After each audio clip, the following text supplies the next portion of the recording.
High বন্ধুরা, good morning, Radhe Radhe. চলো, আজকে নিউ টাউন থেকে পিক আপ আছে আর ড্রপ আছে দীঘাতে। চলো দেখতে থাকো আমার সঙ্গে শুভদীপ ব্লগ, প্লিজ পাশে থেকো।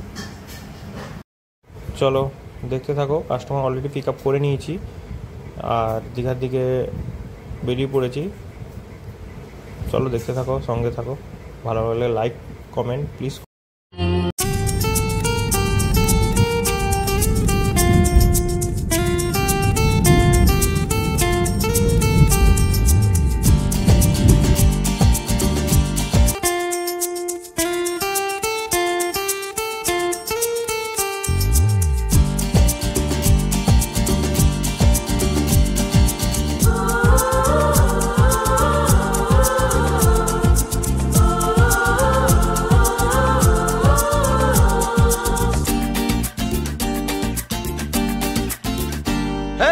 कह दो कि तुम मेरे दिल में रहोगे, कह दो कि तुम मुझसे दोस्ती करोगे, कह दो कि तुम मेरे दिल में रहोगे, कह दो कि तुम मुझसे दोस्ती करोगे।